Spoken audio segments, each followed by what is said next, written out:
having a gun, like, but you have a song like, I love you like that, di ba? It's nonsense. So,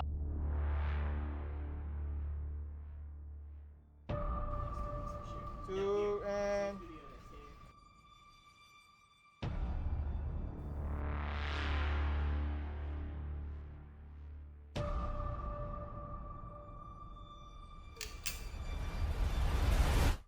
yo, what's up? This is Commander. What's up? This is Blaze. And this is Behind the unsigned.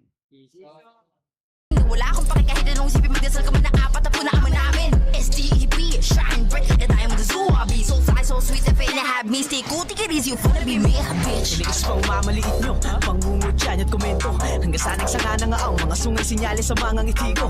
what's up, man? It's your boy August, man. We in Kazan City today, man. We about to go and check out Rex and Commander. We about to chill with them for the day. They about to show us what they be like. All right, let's get it. Commander, What's up, bro? what's up? What's up, Rex? How's it What's up, good? man? What's up, Commander? What's up, man? So, At our hood. What we gonna do today, let me man? Introduce our gang. all right, that's a bit. Let's get it. So, first of all, it's hot as hell today. Hot, bro. Yeah. All right. So, personally, what's the name of your gang? We're Temple Street. Why you guys- These are the crew member, our crew member, our gang member. August, What's up, bro? our brother. That's good. That's good, man. Okay, so walk. Yeah, same thing. Same thing. So hot in here, bro. Hot as foot. But the Pampanga is the hottest. That's good. Oh, I know, right? It's our Ah. LA. You should take the. It's our LA. That's what's up. Hold on, let me get some of that. What's up, man? Let me get some of that. What's up, Auntie? Nah, I'm good. What's up, Auntie? He's our gang members and here So, our hood. We're We're doing here. a cleaning program. Community service for oh, that's what's up. You guys is a cleaning program? Yeah. Oh, so what was you guys exactly cleaning? streets. By the streets. Oh, that's what's up. Streets. Like picking up trash and Yeah. shit like that. Mm. Oh, that's what's up, bro. A lot of people, Waste. don't do that shit. The trash bag, we drop them. That's what's up. If the SK or the barangay here are having a project, we're supporting them, like Feeding performing, program. Commander in Place performing on their Yeah. events, and volunteer from our homies. Oh, okay. So like, so what are you guys just involved in your barangay, or do you like your gang support like other barangays and shit in the area? Yeah. Another barangay. Temple Street is We will support starting. them, then they're supporting us. Ah, Yung, Vice versa. Pwede ba Tagalog? Pwede. Yung Temple Street kasi, nag-start talaga siya sa ibang bansa. LA. yeah. So, napunta lang siya sa Philippines ng 1923. So, kalat talaga siya kahit sa ang barangay or kahit sa ang city dito sa Pilipinas. So outside of that, do you guys like have any like beefs with anybody? Like, you know what I mean? Do like you Yeah. like Actually, Temple Street po, siya po, we have a 3 rules, which is RDL. RDL po is, ayun po yung Stands for respect, discipline, and loyalty. So, kahit sa ang community or samahan or gang, lagi po namin pinapairal yung RDL namin. Respect, discipline, and loyalty sa gang. So, if i-compare siya dati sa gang dati, sobrang laki po ng kinaibahan dahil more on yung gang is, ngayon is more on community service, pagtulong, and peace na talaga. Lahat ng bato dito may mga mukha to sa iba't ibang lugar kasi itong bato na nakuha to ng lola ko pag nag-iilot siya sa mga kung san-san.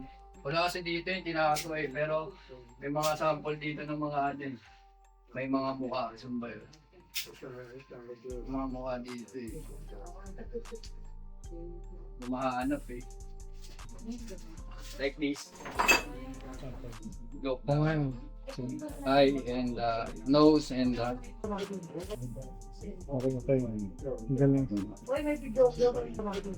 is over sa Philippines. Abra, kinukuha niya kung saan saan. This is the mission of my lola. It's dope. So like, she was like a spiritual healer. Yeah, spiritually. Ah, got you. That's what's up. And this is like her shrine. Like priest, bro. Ah, Like, got you. that. So with your Lola, did you have like somebody else take over for her? Like, you know how she was doing the spiritual guiding? Wala na. Did like May her kapalit- daughter, may granddaughter, Wala. son, did anybody take over? Wala. No? Just not? Oh, that's what's up. So do you guys just come in here and like pray? Mm. Do you guys like pray here and stuff pray. like that? Oh, that's what's up, man. That's nice. You don't really see too much like this. Yeah. 80 years old. 80? Is lang. Beautiful. Si Blaze, doon ko siya nakilala. Mm. Naganap ako ng artist na Gagawa. kasi yung lola ko namatay. Gusto ko yung lola ko may ma-tribute sa mga tao kasi lahat ng tao mahal na mahal yung lola ko dito. Kilalang kilala yung lola ko dito sa lugar namin. Tapos naganap ako ng artist, sabi ko, kailangan ko ng artist na gagawa ng buhay ng lola ko. Tapos may sa akin, nagpakilala sa akin, na si Blaze. Siya yung gumawa ng kanta ng lola ko. Song for his Lola. Ah, Yeah. that's what's up. Yeah. No, that's dope. So for you, Blake was telling me earlier, like you're like you set up like their what can I say? What is it? Charitable events. Yeah. Yeah. So Siya Blake yung was telling me nag-guide sa amin earlier. ng siya yung nag-guide sa amin ng mga gagawin namin, community service.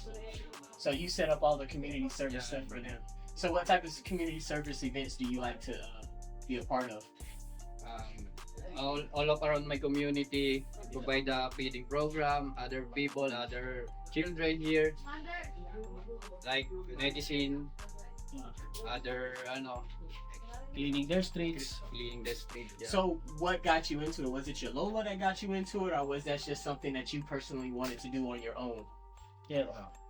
Something you wanted to do on his own?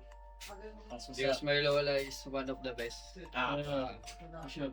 no, that's what's up. Alam ng buong tao dito sa Ang lola ko kasi sa lugar namin, buong veteran, siya yung pinaka-pangalawa na nakatira dito. Siya yung second na Kumbaga is the old kumbaga first parang unang nakatira paano pa sabihin Nauna. he is the one of First the ones. One of the first first ones like first ones Here? here. Ah, got you. So let me ask you a question. Was your Lola part of Temple Street? No. Ah, just that. I gotta ask. You never know. You never know. All right, that's what's up. Well, man, I appreciate you showing me this, bro. This is nice. I appreciate that.